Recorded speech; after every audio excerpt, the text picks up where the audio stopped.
buenas tardes a todos y a todas. Mi agradecimiento por vuestro interés en participar en esta charla que vamos a celebrar hoy con Sara Garrido, con el propósito de tratar temas relacionados con el Consejo Asesor y de cómo puede ser una herramienta de transformación en todo tipo de organizaciones. El objetivo de esta sesión de hoy básicamente es trasladarle a un empresario, a un fundador o a un CEO, alguien que hoy decide con plena soledad y que pueda obtener claridad sobre qué es y qué no es un consejo asesor, que pueda entender con una idea concreta si le conviene y cuándo le conviene, y que pueda tener confianza en que no supone perder el timón. Hemos titulado así la charla de hoy porque en muchas conversaciones previas que hemos tenido con clientes de Taliance y con potenciales interesados en montar un consejo asesor, hemos detectado que hay un poco de miedo a que un consejo asesor sea demasiado disruptivo, muy intrusivo, algo que le haga perder a un CEO la capacidad de decisión. Y hoy, bueno, en esta conversación vamos a mostrar que no es así. Os repito, para los que no me habéis escuchado antes, que tenéis a vuestra disposición el chat abajo a la derecha, el botón del bocadillo, para poder plantear las preguntas que queráis. Y yo los voy incorporando a esta charla a medida que vayáis lanzándolas. Y si no, después, al final, en abierto, con los micrófonos abiertos para todos, pues podéis hacerlo de viva voz. ¿Vale?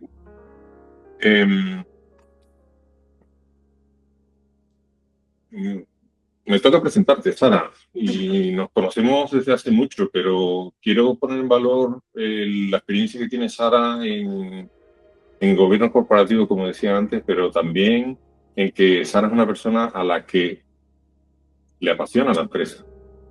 Sara Garrido, si fuese un piloto, podría decir que tiene una experiencia equivalente a 48.000 horas de vuelo.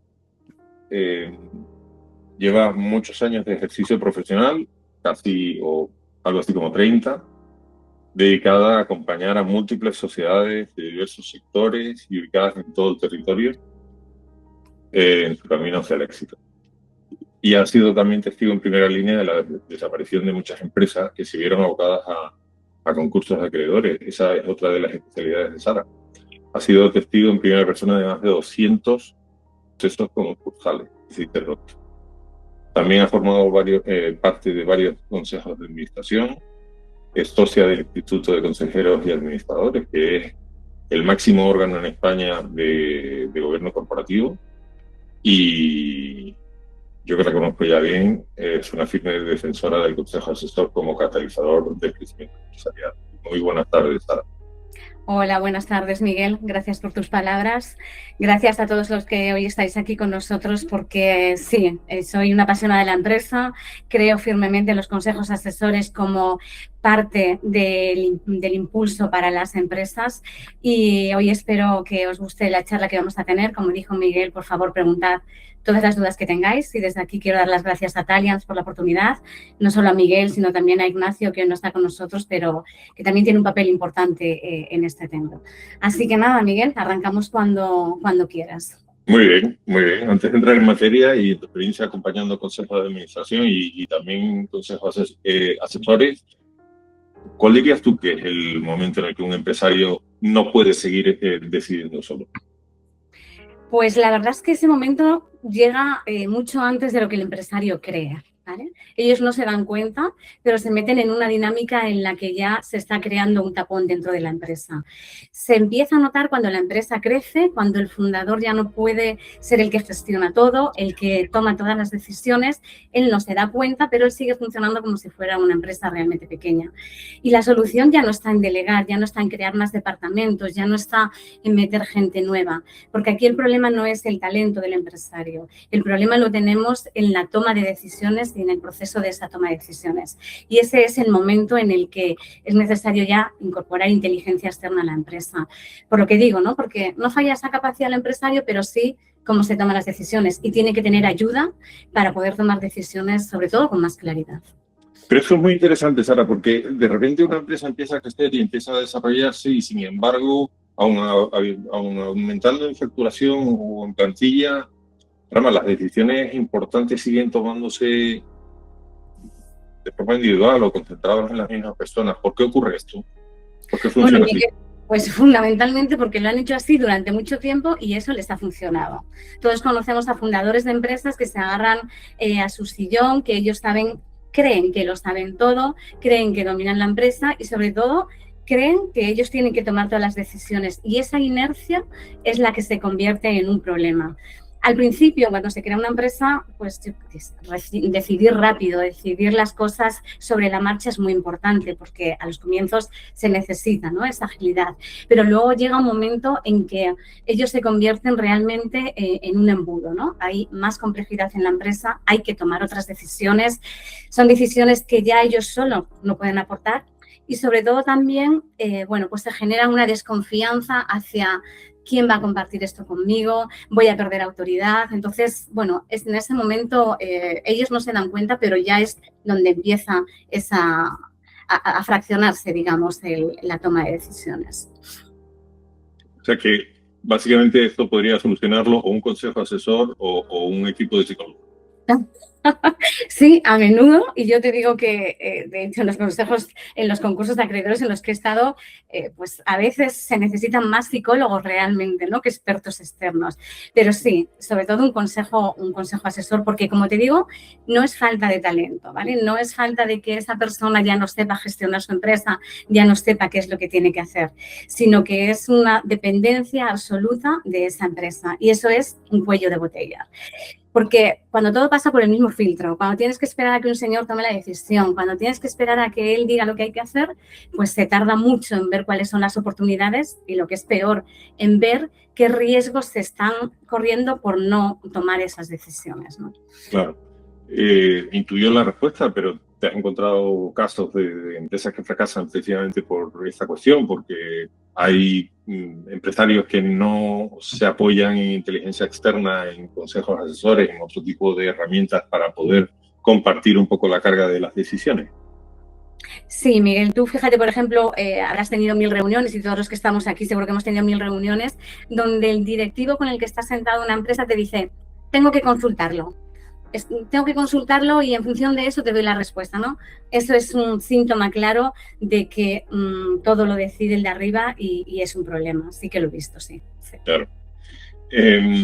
Por concretar un poco para todos aquellos que no tengan del todo ubicada la figura del consejo asesor, ¿cómo describirías qué es y qué no es un consejo asesor, Sara? Bueno, lo primero no es un consejo de administración, ¿vale? Todo el mundo piensa que es lo mismo. Un consejo asesor no tiene nada que ver con un consejo de administración, excepto que son un grupo de personas apoyando en una empresa, nada más, ¿vale? Un consejo asesor es un órgano consultivo, ¿vale? Además, es un órgano opcional. El empresario decide si lo tiene o no lo tiene.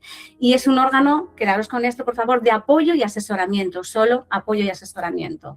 Y lo que hace es dotar a la empresa de una perspectiva de alto nivel para la toma de decisiones. Es asesoramiento y apoyo en la toma de decisiones. Un consejo no decide, un consejo no ejecuta. Un consejo asesor, siempre hablamos, ¿eh? Lo que hace es aportar conocimiento a través de profesionales externos que son los que aportan esa experiencia y ese know-how que ha tenido a lo largo de su vida profesional. Y estos profesionales externos lo que hacen es tener una visión del sector, del mercado en el que la empresa está actuando, ver cuáles son las cosas que hay que ir anticipando, los problemas que pueden venir y, sobre todo, lo que hace es darle un enfoque crítico al empresario. Esto es fundamental porque a la hora de tomar una decisión, si al empresario le cuestionan, si al empresario le obligan a reformular la pregunta, si le avisan de los riesgos, seguro que esa decisión es probable que se torne quizá en otro sentido, ¿no? Por eso tenemos que tener muy claro desde ya que el consejo asesor no viene a gestionar la empresa, no viene a sustituir al empresario, no viene a sustituir a los socios, no viene a sustituir al órgano que esté gestionando la compañía, ¿vale? Lo único que hace es venir a aportar pues, esa visión externa que le va a ayudar al empresario o a la empresa a tomar mejores decisiones, sobre todo decisiones estratégicas, ¿vale? No decisiones concretas. Y lo que va a procurar, perdona Miguel, es que el empresario decida con más criterio, con más argumentos, con más información, con menos incertidumbre y sobre todo, bueno, pues que esas decisiones estén más maduradas de alguna manera. Bueno, por responder un poco a la primera pregunta que nos plantea Pera, gracias Pera, ¿qué tipo de funciones y roles se toman en el Consejo Asesor a diferencia del Comité Directivo o del Consejo de Administración? Aquí, bueno, hay una dimensión legal que es la pura administración de la empresa. Un consejo asesor nunca, no sé si me confirma Sara, pero nunca administra, como tú decías, no gestiona, no son administradores. Y de hecho, hay una contingencia legal en cuanto a el tipo de dinámica que se sigue en los consejos asesores para que nadie confunda ese rol y diga, mira, me da igual cómo lo llames, esto es un consejo de administración toda regla. ¿Cómo se establece esa distinción? Pues, a ver, digamos que estamos hablando de varias escalas, ¿no? Tenemos un consejo de administración, vamos a ir más arriba. Si hay consejo, hay una junta de accionistas, hay un consejo de administración. Este consejo de administración, lo contaremos a lo largo de la charla, seguro con más detalle, es el que tiene que administrar y gestionar la sociedad, ¿vale? Es el que responde de la administración de la sociedad. Tiene que supervisar que toda la sociedad esté cumpliendo la normativa y esté dentro de los parámetros legales. Y además es del que depende un poco los resultados de la sociedad, ¿no? Debajo de ese consejo de administración estará no el consejo asesor, sino estará el comité de dirección. Y el comité de dirección ya está formado por los técnicos de los diferentes departamentos, técnicos si la empresa es de fabricación, puede ser de servicios, digamos, departamentos especializados, cada uno de los directores de los departamentos forma ese comité de dirección. Y eso ya es operativa diaria de la empresa. En paralelo al Consejo de Administración se situaría ese Consejo Asesor. Consejo Asesor que le da apoyo y sostén al Consejo de Administración, pero que nunca decide ni toma decisiones. El Consejo Asesor no toma ninguna decisión en la empresa. Eso tenemos que tenerlo muy claro. Vale, pero el hecho de no decidir, no votar, solo asesorar, ¿cómo se concreta? Es decir, ¿un Consejo Asesor fiscaliza el trabajo de los directivos? ¿Se produce esa dinámica típica de decir, oye, yo soy el director financiero, voy a presentar las cuentas ante el Consejo Asesor y espero todo tipo de preguntas inquisitivas en las cuales me van a buscar las vueltas y voy a tener que retratarme sobre por qué el capital circulante tiene esta magnitud o otra, o funciona de otra manera? ¿Cómo es? No, vamos a ver. El consejo asesor no entra en las decisiones operativas y del día a día de la empresa. Su función es de asesoramiento, sobre todo en cuanto a la estrategia de la empresa. La dinámica de un consejo asesor es que se tiene que reunir con un orden del día. Bueno, vamos más atrás si queréis todavía. Cuando se nombra y se quiere constituir un consejo asesor, hay que decidir para qué. ¿Para qué quiero un consejo asesor? ¿No? Lo puedo querer para muchísimas cosas. Lo puedo querer para abordar un proceso de internacionalización o simplemente lo puedo querer para definir mi estrategia a largo plazo y sobrevivir y que la empresa en el tiempo sobreviva, ¿no? Entonces, primero tengo que tener eso muy claro. Cuando tengo eso claro, entonces lo que ya sé es lo que quiero que se debata dentro del consejo asesor. Y mis consejeros asesores lo que tienen que hacer es traerme ideas, traerme tendencias. El consejo asesor también aporta contactos, aporta oportunidades de mercado, da asesoramiento a la empresa para la innovación. Incluso si una empresa dentro de ese proyecto que está viendo el consejo asesor necesita financiación, lo que puede atraer también son inversores, ¿vale? Entonces, es un papel muy, muy diferente. Y perdona, Miguel, por supuesto, no rinde cuentas el director financiero al consejo asesor. No entra en esa gestión ni en esos resultados, ¿vale? Vale, pero entonces si un consejo asesor no tiene poder de decisión, ¿por qué un empresario a tomárselo en serio y no a tratarlo como un comité de amigos que opinan?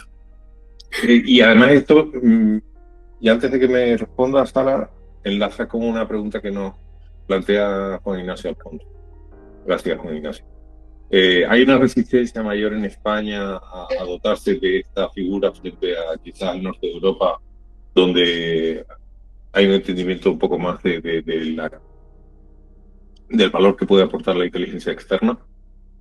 Sí, totalmente. En España los consejos asesores son unos grandes desconocidos. Sobre todo están teniendo impulso dentro de lo que es las empresas públicas, ¿vale? El consejo asesor de la universidad, el consejo asesor del instituto de investigación, el consejo asesor de la mujer, por ejemplo, en un ayuntamiento, ¿no? Es habitual. También se suele ver cada vez más en el ámbito médico, porque son profesionales muy concretos y muy específicos. Yo, por ejemplo, estoy en una fundación en la que existe un consejo asesor formado por expertos en diferentes materias que lo que hacen es contribuir a la investigación que está realizando la fundación en este caso. Eso sí es habitual, pero en empresas no es habitual. Por eso yo abogo porque el consejo asesor esté apoyando a las pymes, permita a las empresas fijar su estrategia y crecer en el corto y en el largo plazo. Porque he vivido además muchos concursos de acreedores donde veo que si hubiesen tenido un poquito más de ayuda para la toma de decisiones, bueno, pues podría quizá haber ido mejor, ¿no? Y en cuanto a por qué un empresario debe considerarlo, Miguel, y que somos un grupo de amigos, está claro, el consejo asesor no es un grupo de opinión, es una herramienta de trabajo para el administrador, ¿no?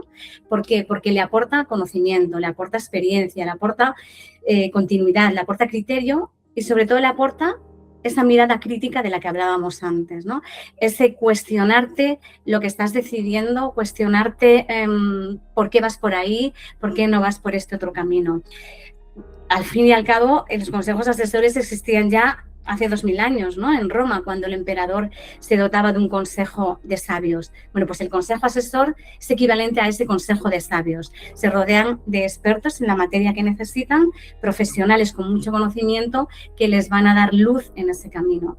Y la clave no está en que el consejo asesor tenga poder o no tenga poder, sino la clave es en el peso que llega a tener dentro de una empresa. Porque cuando el empresario dice, esto me vale, esto es lo que yo quiero, ¿no? Este consejo asesor me está aportando. Pues fundamentalmente cuando ve que tiene consejeros enfrente que le aportan una experiencia real, que tienen criterio independiente, esto es muy importante. Además que la forma de trabajar de ese consejo a él le ayuda a pensar mejor.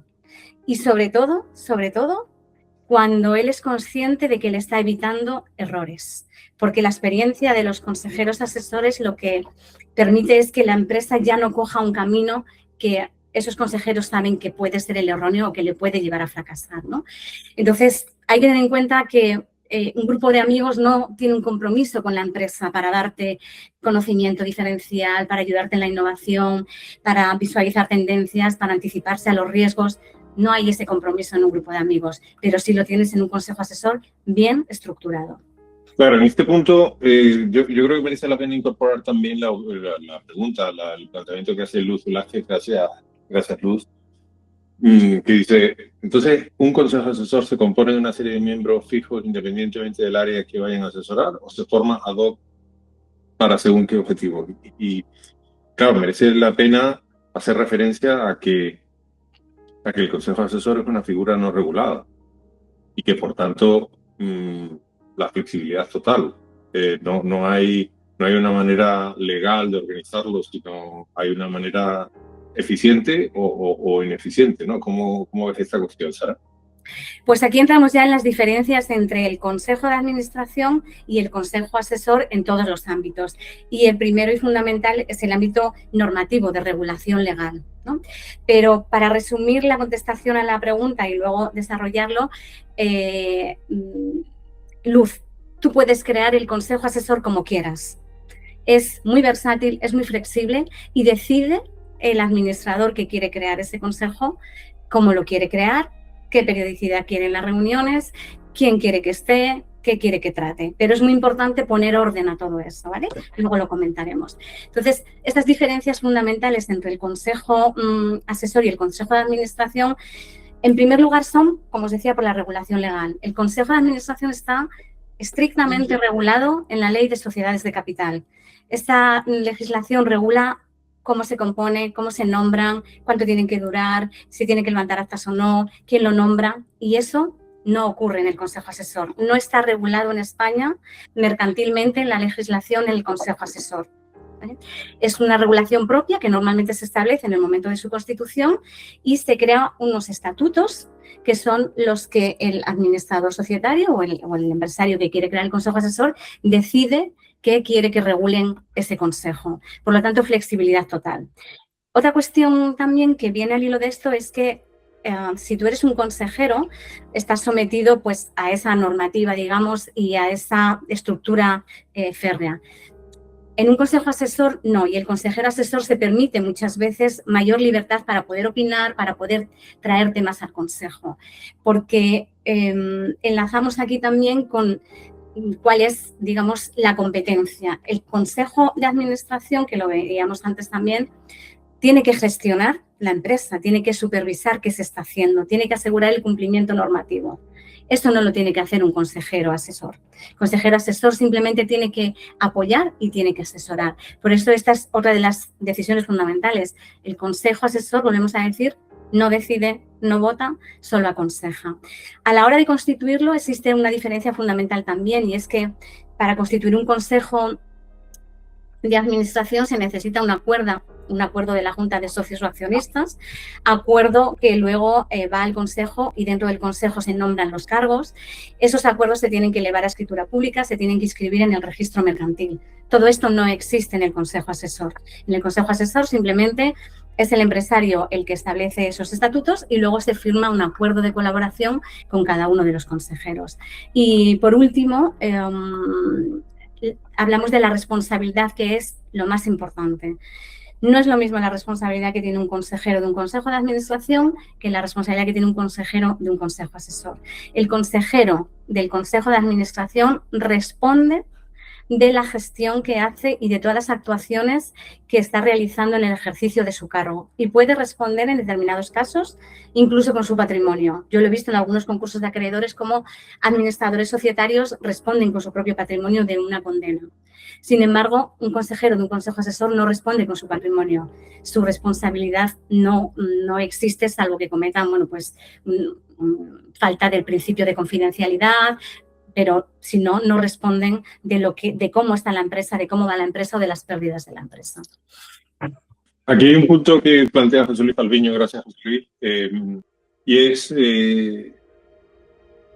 si el consejo asesor verdaderamente influye o puede convertirse en un método para justificar las decisiones previas. Y aquí creo que tiene especial relevancia eso que comentabas antes de la labor de coordinación o de secretariado del propio órgano y de cómo se gobierna el gobierno de la empresa, ¿no? Porque creo que todos hemos visto, en mayor o menor medida, órganos de cualquier índole que son, que plantean una discusión real y hay controversias y enfoques encontrados sobre cualquier materia, y hay otros donde simplemente se aplaude lo que dice el presidente, ¿no? Y ocurre tanto en un consejo de administración como también en un consejo asesor. ¿Cómo funciona esto? Pues a ver, un consejo bien planteado, por supuesto que puede influir. Influye en la empresa, impacta en la empresa. Eso no hay duda, ¿vale? Y especialmente si se usa bien. Puede mejorar la competitividad, puede hacer que el negocio crezca, puede ayudar a pensar en el futuro. Y a nivel estratégico es un pilar fundamental para que el empresario tenga esa ayuda, ¿no? Ahora bien, si yo creo un consejo asesor con mis amiguetes, con el amigo de mi amigo porque tengo un compromiso y no son las personas idóneas, no son los perfiles adecuados, al final no va a influir. Y luego a la hora de la toma de decisiones es muy importante tener claro cuándo llega el consejo asesor, si llega antes de que la decisión se tome o si llega después solo para avalar esa decisión. Lo importante es que llegue antes. Y la influencia de un consejo asesor se nota muy claro cuando cambia la pregunta dentro de la empresa. Cuando la empresa ya no se pregunta qué quiero hacer, sino que lo que se pregunta es qué puede salir mal, qué estamos dejando fuera, qué alternativa es más sólida, qué otras opciones podría contemplar. Y ahí el asesoramiento del consejo asesor es muy importante porque es el que te va a dar el camino por el que debes de ir, ¿no? Te va a ayudar a decidir. Y además hay una cosa muy importante y es que un consejo bien planteado introduce esa perspectiva externa que sobre todo reduce los sesgos internos de la empresa. Esto es muy importante en las empresas familiares, en las pymes y en esos negocios donde el fundador quiere controlarlo todo. Vale, teníamos planteado aquí un nuevo bloque de cuándo tiene sentido incorporar un consejo asesor, pero básicamente han ido saliendo ya ideas y yo creo que las podemos resumir, si me permitís, en que estamos hablando de un órgano tan flexible y tan versátil que puede servir tanto para la conformación inicial de una empresa como un trance específico de internacionalización o de abordar una nueva línea de negocio o de tratar de desarrollar el negocio a través de consejeros que traigan nuevas oportunidades. Es decir, que las tipologías de consejo asesor y la utilidad que puede aportar a la empresa son muy variadas. Así que yo creo que nos vamos a saltar este bloque entero. Sara, te prometí ponerte las cosas difíciles, así que estoy en ello, sobre todo porque empiezan a llegar muchas dudas de la audiencia y creo que tiene mucho valor tratar de responderlas, ¿no? Sí, es importante de la sesión de hoy, Miguel, que todos salgan con las ideas claras y que podamos responder sus dudas, ¿no? Por eso aprovecho la pregunta de, a ver si la veo aquí. Al hilo de lo que comentabas antes, María Bartley plantea, gracias María, ¿se puede incluir la regulación dentro de los estatutos sociales? ¿Tiene sentido hacerlo así? ¿Es una decisión que atañe exclusivamente al poder de organización de un administrador o de un consejo de administración? ¿Cómo suele orquestarse esta figura? Gracias, María, por la pregunta. Es muy interesante. A ver, todo lo que metas en los estatutos sociales, todo lo que se regule a través de los estatutos sociales requiere ya digamos que tiene ya una rigidez a la hora de su modificación, ¿vale? Lo estás cerrando, lo estás dejando sujeto a esa norma que regula los estatutos. Cualquier modificación va a requerir un acuerdo de la Junta con las mayorías que tengan estipulados. Y si además hay un pacto de socios y existen mayorías cualificadas, pues todavía se necesitará un respaldo mayor. Mi consejo es que no incluyas el consejo asesor dentro de lo que serían los estatutos sociales, porque hablamos de un órgano versátil, de un órgano flexible, de un órgano que se pueda adecuar a la empresa. Si tú, dentro de los estatutos, estableces que se formará un consejo asesor para un objeto determinado, cada vez que quieras montar otro consejo asesor o modificar ese objeto, deberás de modificar los estatutos sociales y eso implica una junta, una escritura notarial y además elevación al público.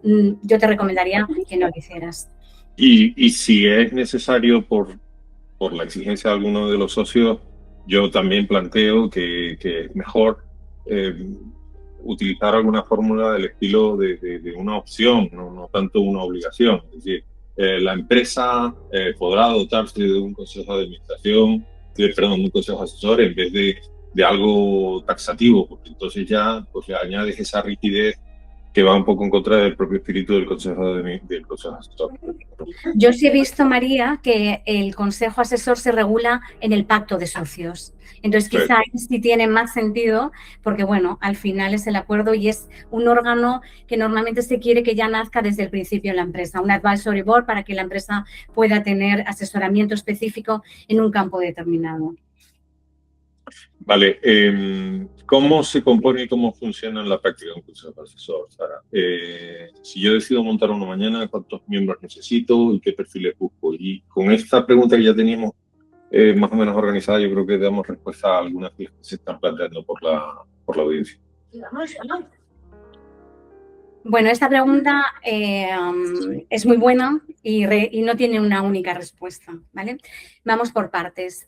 Primero, y antes de contestar la pregunta, te diría que lo primero que tienes que hacer si quieres montar un consejo asesor es definir para qué quieres el consejo asesor, definir qué quieres que te aporten esos consejeros asesores, porque eso es fundamental para que el consejo nazca ya con un objetivo y con claridad. En cuanto a los miembros, el número recomendable para arrancar se sitúa entre 5 y 7, sobre todo para hacerlo operativo, para que las reuniones sean fluidas, para que todo el mundo pueda participar. Pero eso dependerá también de cuál sea el cometido del consejo asesor y nada quita para que un empresario, si quiere, tenga un consejo asesor de 12 miembros, ¿vale? En cuanto a los miembros, a veces pues se incorporan como miembros accionistas o incluso proveedores importantes o representantes importantes de la empresa, representantes comerciales, quiero decir. ¿Qué perfiles habría que incorporar? Pues estarán siempre relacionados con ese objeto del consejo asesor. Es decir, si una empresa, por ejemplo, lo que quiere hacer es una internacionalización y abrir mercado en otro país, pues lo lógico es que ese consejo asesor estuviera formado, por ejemplo, pues con una persona que conozca mi sector, mi mercado, pero en aquel país. Además de eso, yo creo que lo lógico sería contar también con un experto en la fiscalidad de aquel país, porque ahí sí que puedo traer unos problemas tremendos si no cumplo la fiscalidad. Pero también, por ejemplo, imaginaros que es en el continente americano, necesito alguien de comercio internacional, no solo para el tema de los Incoterms o del trabajo o del transporte internacional, sino también para las formas de pago internacionales con los bancos de aquí, bancos de allá, cómo opera eso. Porque si no tengo claridad ahí, puedo ralentizar muchísimo las operaciones. Y luego también quizá pues podríamos meter a alguien del sector legal de aquel país. Tendríamos cuatro consejeros externos ya de mi empresa que me van a aportar todo este valor. Y normalmente se aconseja que los consejos asesores sean mixtos con miembros internos y con miembros externos. Yo aquí le sumaría al director general, le sumaría también, como estamos haciendo una internacionalización, que es algo comercial, al director comercial y después pues al presidente de la compañía o al administrador, dependiendo del rol que tenga dentro de la empresa. Tenemos un consejo asesor de 7. Lo importante es que haya experiencia complementaria, que esos miembros puedan aportar un criterio real, que tengan un bagaje, que tengan una experiencia de atrás y sobre todo que toquemos todos los temas interesantes. La cohesión entre el equipo interno y los asesores externos es fundamental. Si no hay comunicación, se crea una brecha. Si no hay cohesión, no puede funcionar el consejo asesor. Por eso es muy importante que se definan muy bien los roles de cada uno de los órganos, ¿no? Y que también ese consejo asesor tenga información de qué es lo que está dentro de la empresa ahora mismo, qué se quiere tratar, qué necesidades hay. Un consejero asesor tiene que ir a una reunión del consejo sabiendo qué orden del día hay, teniendo la información de la compañía, porque así es la única manera en la que puede aportar, en la que puede traer nuevo conocimiento. Si no, es imposible. Pensar que un consejo asesor no es nos reunimos mañana y a ver qué se nos ocurre. No. Es algo que viene estructurado, es algo que tiene criterio, es algo que tiene información previa y es algo que además debe de tener seguimiento. Esto es muy importante. Vale. Perdona, dime. Perdón, dime. No, que se haga un seguimiento de las decisiones que se toman y de lo que el consejo va. Una cosa que le preocupa mucho a muchos miembros de la audiencia, porque probablemente no forman parte del colectivo de empresarios que se están planteando incorporar un consejo asesor, sino más bien cómo postularse para ser consejero asesor. Quizás eso forma parte de la inquietud de algunos de los miembros, algunos de los profesionales que se han sumado hoy. ¿Cuáles son los perfiles más demandados para ser un consejero asesor? Bueno, pues tradicionalmente eran los perfiles senior, gente con mucha experiencia, con mucho bagaje, que podía aportar ese conocimiento a la empresa. Pero, lógicamente, con los tiempos en los que vivimos, con los avances tecnológicos, cada vez son perfiles más jóvenes, perfiles jóvenes que controlan la inteligencia artificial, que controlan las nuevas tecnologías y son necesarios dentro del consejo. Entonces, nos estamos encontrando con consejos donde conviven varias generaciones de esos perfiles senior con perfiles mucho más jóvenes, pero que vienen despuntando alto y además son los que controlan el tema. Y es cierto bueno, que hay furor por ser consejero, pero a mí me gustaría aquí matizar ciertas cosas. Y es que no debemos olvidar que al consejero asesor se le exigen determinados compromisos, ¿vale? Compromisos para que pueda ser consejero asesor. Se le exige una actualización continua de sus conocimientos, no se puede quedar atrás. Un fiscalista que venga a asesorarme no puede asesorarme con la fiscalidad del año pasado, tiene que estar actualizado. Se le exige también proactividad. No venimos solo a sentarnos y ocupar un sillón, venimos a aportar a la empresa. Por supuesto, rigor y ética profesional. Sobre todo también que actúe con diligencia, que actúe con confidencialidad, que es básico para que la empresa se pueda abrir a él también, que no haya conflicto de interés y que asista y se prepare las reuniones, porque si no, no necesitamos que vaya. Por eso, un buen consejero siempre tiene que tener bagaje, tiene que tener experiencia, tiene que tener conocimiento, tiene que tener credibilidad, y esto es muy importante a la hora de elegir los consejeros asesores, porque tiene que generar esta confianza. Claro.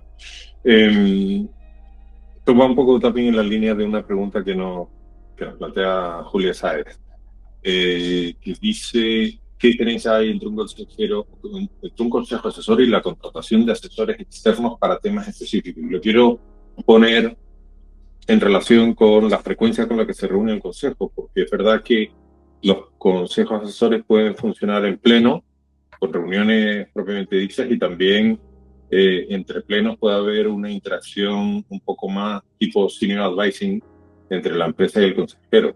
¿Cómo suele funcionar esto y qué diferencias hay entre un consejero asesor y un asesor externo? A ver, fundamentalmente un asesor externo es un asesor en un único campo de actividad. Normalmente, si es un asesor legal, te va a asesorar solo en la parte legal. Si es alguien experto en marketing y en comercio, solo te puede asesorar en esta parte. Entonces, el consejo asesor lo que hace es dar, por su carácter multidisciplinar, te da un apoyo y un asesoramiento completo al problema que tú quieres solucionar. Pero pueden coexistir. Es decir, nada quita que en un consejo asesor se pida la presencia de un consejero externo puntual de un área que no se ha tenido en cuenta, por ejemplo. Podrían coexistir. ¿Cómo medirías, Sara, y esta es una pregunta complicada, pero muy importante, cómo medirías el valor que aporta un consejo asesor? A ver, la medición... Esta es una pregunta que nos hace Ana Montalvo. Gracias. Pues Ana, muchas gracias por la pregunta. Y a ver, no siempre es sencillo medir cuál es el impacto que tiene. Hay varios criterios, ¿no?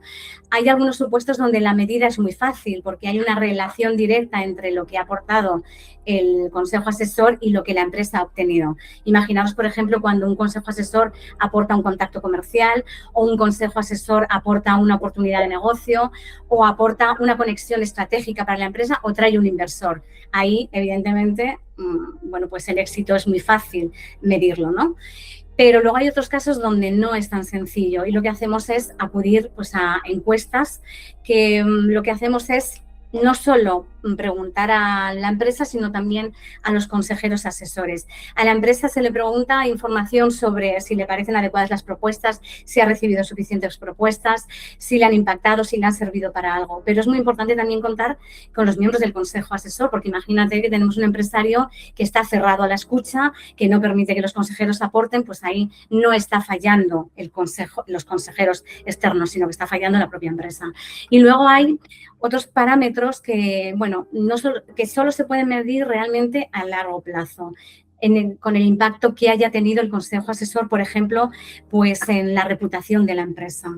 Daos cuenta que el consejo asesor es un indicativo de las prácticas de buen gobierno de la compañía y siempre tener un consejo asesor, esto es muy importante, impacta en la reputación y en la credibilidad que la empresa está transmitiendo a socios, a accionistas, a bancos, a inversores. Si tienes un consejo asesor, parece que das una muestra de que ya estás tomando las decisiones de otra manera en tu compañía. ¿Cuál dirías tú que es el miedo más habitual, Sara, a la hora de que un empresario se plantee o rechace la idea de formalizar un consejo asesor? Bueno, déjame que te dé dos. Pero el primero y fundamental es el miedo a perder el control. Este es el miedo que vemos habitualmente porque el empresario piensa que el consejo asesor va a decidir por él, cuando nada más lejos de la realidad. Esto es un miedo infundado. El consejo asesor no viene a sustituir al administrador, no viene a sustituir a los directivos, no viene a sustituir al dueño, no viene a sustituir a los accionistas. No le quita el poder absolutamente a nadie. Por eso es muy importante que se comprenda cuál es esta figura y cuál es su cometido. Lo único que hace es ayudar a decidir mejor y evitar errores. Evitar errores, casi nada. O sea, imagínate si a todos nos dieran la oportunidad de evitar algún error, ¿no? Y luego otro miedo habitual que pues estamos acostumbrados a verlo es que la persona, el fundador, siente que él ha construido la empresa con su criterio. Y claro, meter ahora voces externas parece que amenaza mi papel, me quita credibilidad, parece que ante el resto de la empresa pierde un poco de fuerza, ¿no? Y luego, y algo más, que es la gente piensa que un consejo asesor es más burocracia, más formalidades, retrasar más las cosas cuando no tiene nada que ver. El consejo da agilidad, da utilidad y sobre todo es flexible para el empresario. ¿Y cuáles son los errores más comunes a la hora de formalizar un consejo asesor? ¿Con qué casos te encuentras? ¿Elegir mal a los miembros, no definir el alcance, no ordenar bien las reuniones, no hacer una labor de seguimiento adecuada, una combinación de todas ellas? El primero, es una combinación de todas ellas, pero el más importante es, como decíamos, no definir bien cuál es el cometido y cuáles son los objetivos del consejo asesor. Esto tiene mucho que ver con dónde está la empresa, qué momento está viviendo, cuál es su visión. Si no definimos bien para qué queremos el consejo asesor nace viciado y está dirigido al fracaso. El segundo son los perfiles. Como os decía antes, es muy importante que los perfiles se ajusten a las necesidades de conocimiento que tiene la empresa para este proyecto que va a llevar el consejo asesor. Tienen que ser profesionales con experiencia y no por amistad, como decíamos, o por compromiso. Otro aspecto fundamental y otro error muy habitual es no informar bien de cuál es el rol del consejo asesor. El consejo asesor normalmente se ve con recelo por parte de los directivos de la compañía. Es necesario que haya, como os decía antes, una cohesión entre ellos, que no haya interferencias, que nadie vea amenazas en el consejo asesor. Y, bueno, pues por último te diría lo que tú has apuntado, ¿no? El marco de trabajo tiene que estar muy bien definido porque, si no, al final no hay reuniones, no hay aportaciones, no se manda información previa y al final eso aboca a morir. Sí, y aquí tengo que hablar yo también un poco de mi experiencia personal, porque yo mismo pues soy un poco el secretario de un consejo asesor en una empresa en la que participo que se llama Mainshore, y de hecho por la audiencia hay algún que otro consejero asesor de este consejo.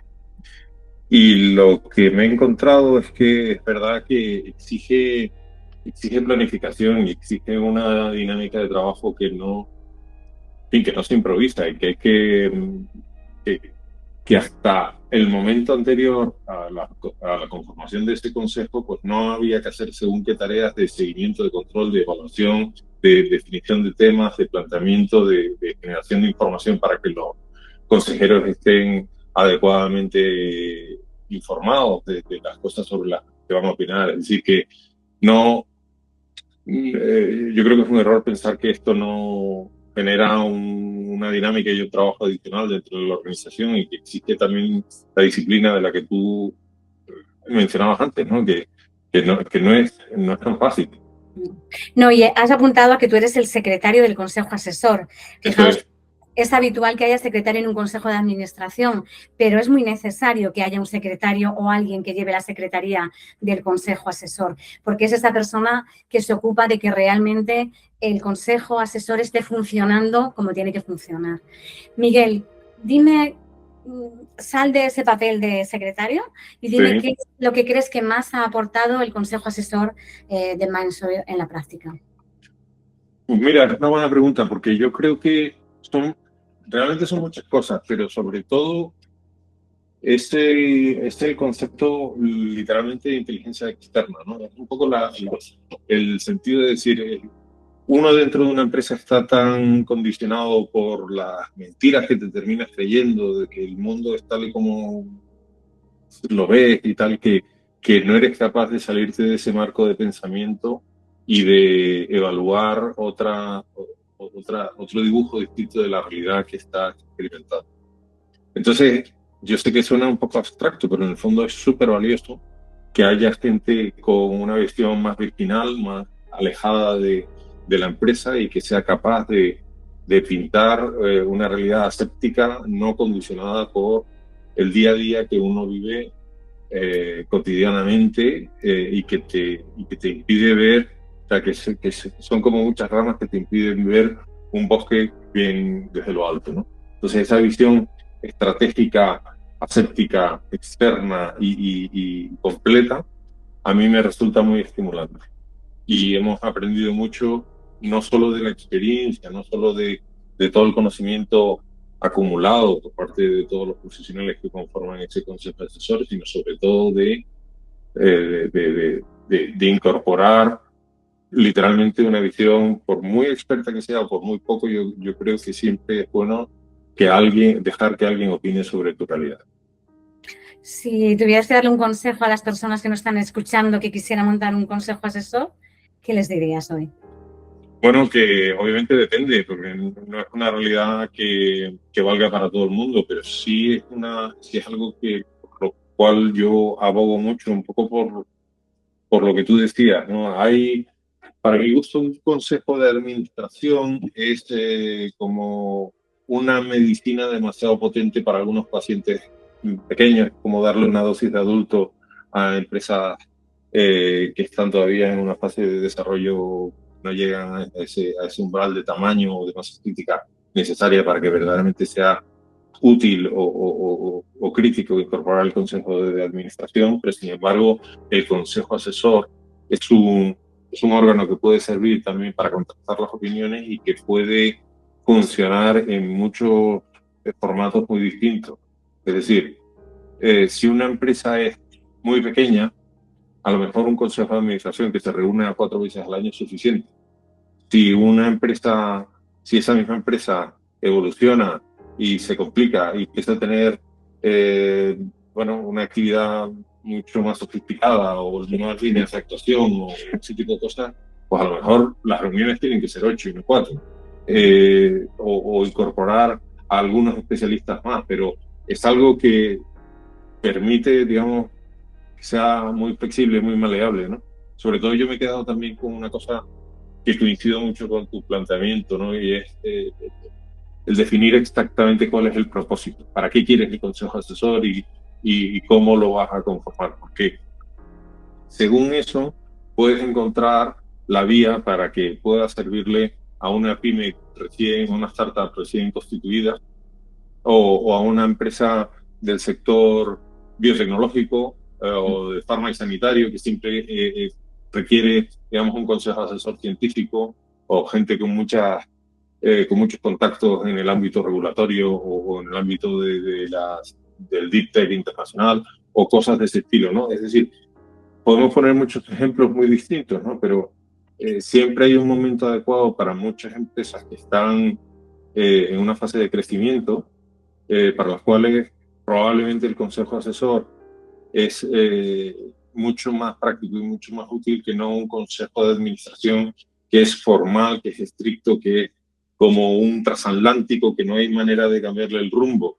El consejo asesor es como una lancha rápida que se pone mucho más flexible y mucho más y con menos ataduras y menos inercia lo puede acomodar realmente a la necesidad de cada cosa. Así es, Miguel. Bueno, a ver, que tenemos muchas preguntas de la audiencia. Vamos a dedicar estos últimos minutos a tratar de responderlas, Sara, si te parece bien. Perfecto, sí, por supuesto. Nos has dado una visión muy completa y muy, en fin, muy experimentada de todo tu conocimiento de los consejos asesores, pero aquí todavía hay dudas importantes. Aquí hay chicha. Elena pregunta, ¿qué relación en positivo si van alineados o en negativo, si tienen criterios distintos hay entre el consejo asesor y el consejo de administración? ¿Cómo conviven estos dos órganos cuando existen ambos? Claro, a ver, no hay problema para la convivencia, lo primero. Un consejo asesor puede perfectamente convivir con un consejo de administración, sobre todo porque su cometido es muy diferente. ¿vale? Imagínate el caso, yo lo he vivido, de una empresa familiar donde el consejo de administración replica el accionariado y son la madre, el padre y los hermanos. Poco puede aportar esos consejeros si no están dentro del negocio y no lo conocen. Sin embargo, esa empresa hace muy bien si se dota de un consejo asesor de expertos que realmente le puedan dar conocimientos, experiencia y que les ayuden, porque muchas veces ese consejo de administración no es ni siquiera profesional, digamos, ¿no? Claro. Yo creo que antes también lo respondiste, pero Julia planteaba qué responsabilidades tendrán los miembros del Consejo Asesor sobre su asesoría o función consultiva. Ya sabemos que la responsabilidad es muy distinta entre un consejero asesor y un consejero o un administrador. Pero ¿cómo se mide la responsabilidad de un consejero asesor? Bueno, pues, a ver, yo te diría que te imagines a un consejero asesor como una persona experta que domina un tema, que va a una reunión en la que se siente libre para decir todo lo que él cree que esa empresa tiene que hacer y que se cumple el deber de lealtad, el deber de confidencialidad, ser proactivo y lo que se regule en el contrato con esa empresa, no tendría ninguna responsabilidad porque él no toma decisiones. No va a tomar ninguna decisión que impacte directamente en la empresa. Tendría que ser una actuación muy grave, pues eso, violar el secreto de confidencialidad o algo así para que un consejero asesor pudiera tener responsabilidad. La decisión sigue siendo del administrador. ¿Tiene sentido, Sara, en tu experiencia o con tu criterio, que un consejo asesor se convierta en un consejo de administración cuando cambien las circunstancias, que haya una especie de mutación del alcance y del propósito del órgano? Tendría sentido porque supondría tener un consejo de administración súper profesionalizado, pero los consejeros asesores deberían de saber que su rol cambia por completo, ¿vale? Ahora ya no es asesorar, ahora es asegurar el cumplimiento normativo, ahora es que la empresa esté bien, que si va mal tome las medidas adecuadas, que responden de la financiación que estén solicitando. Que necesitan un seguro de D&O. Que necesitan un seguro de directivos, por supuesto, y que responden de que las cosas puedan venir mal dadas y que tienen que hacer lo mejor posible y aún así, pues a lo mejor no pueden hacerlo, ¿no? Entonces, claro, tendrían que estar muy concienciados los consejeros para tomar esa decisión, pero sería ideal porque tendrías el mejor consejo de administración. Pero por eso también la retribución que tiene un consejo de administración es mucho mayor que la de un consejo de asesor. Hay consejeros administradores que tienen una retribución alta, gente que vive exclusivamente de ser consejero, y hay consejos consejos asesores que no están retribuidos. Claro, esa prima de riesgo que está asumiendo un consejero de un consejo de administración es lo que se retribuye a mayores en esa retribución. Porque tú tienes que pensar que puede responder hasta con su patrimonio, pero ya no solo eso, sino que la figura del consejero de un consejo de administración supone que tú te estás fiando de un montón de gente que te está reportando sin que tú veas las cosas.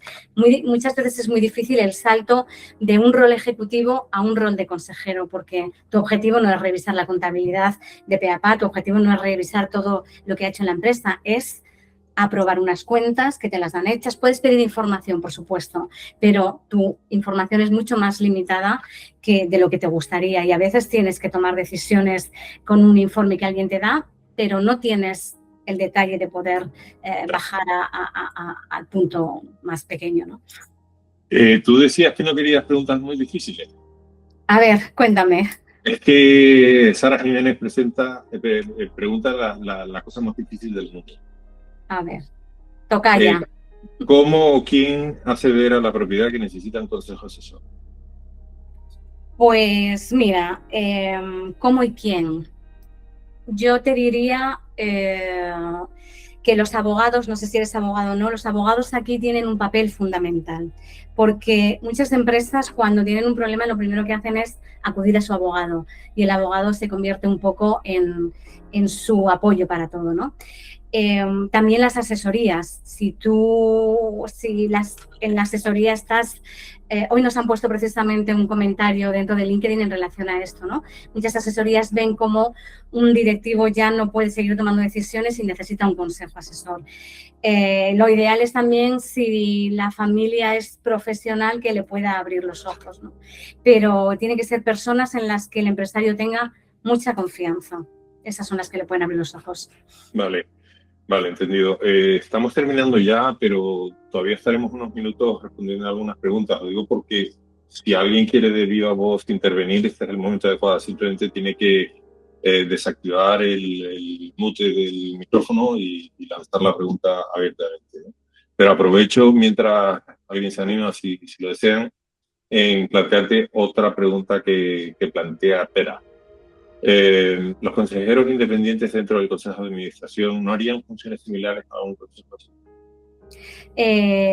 No tiene por qué, porque volvemos a lo mismo. El consejero tiene una responsabilidad de supervisar la gestión de la empresa y asegurar el cumplimiento normativo. Podrían hacerlo, pero no es su rol, ¿vale? No es el rol de un consejero asesor. Claro, de hecho, el hecho de que sean independientes o que sean ejecutivos o dominicales, pues no hace más que servir para balancear un poco los pesos dentro del propio consejo para hacerlo verdaderamente, consejo de administración me refiero, para hacerlo equilibrado en términos de dependencia o de vinculación con la propia empresa, ¿no? Pero una vez están sentados en la mesa del consejo, su responsabilidad es idéntica a la de unos y la de otros, ¿no? Claro, la responsabilidad, sí. Y además, Miguel, tú fíjate que ese consejero independiente podrá asesorar en una cuestión que él conoce. Y realmente todos los consejeros del Consejo de Administración tienen que procurar que la empresa marche bien y fijar la estrategia, y tienen que aprobar los planes de negocio de la compañía. Pero tienen que aprobar eso, no son los que tienen que buscar decisiones críticas, aportar un conocimiento actualizado, valorar otras opciones. No es esa su misión. Normalmente se lo dan y ellos deciden si sí o si no. Vale, Javier Calero pregunta: muchas gracias, Sara y Miguel, tengo que desconectarme, muy interesante, un placer. No, esto no es una pregunta, obviamente. Gracias, Javier. Vale. Bueno, pues, a ver, hemos llegado hasta aquí. Si alguno quiere plantear alguna pregunta, es el momento de hacerlo, y si no, pues vamos cerrando. Yo te agradezco mucho, Sara, toda tu aportación, tu experiencia, tu conocimiento. Ha sido, yo creo que, una charla muy, muy interesante, y siempre aprendo hablando contigo. Para todos aquellos en fin, que tengan interés en seguir aprendiendo más sobre esto, pues tenemos materiales dentro de Taliance, que nos dedicamos a proponer a las empresas la conformación de consejos asesores, y para eso nos ayuda Sara Garrido, que es la experta en esta cuestión dentro de Taliance, y por tanto pues tenemos materiales para todo aquel que quiera evaluar o bien convertirse en un consejero asesor o bien conformar un consejo asesor en su empresa. Y en ese sentido, pues tenéis a vuestra disposición a Sara o a mí mismo para plantear las dudas que queráis o tal. Luego vamos a revisar la grabación y vamos a ver si quedó alguna pregunta sin responder. Yo creo que más o menos las hemos atacado todas, pero si la hubiera, pues vamos a responder de forma individual.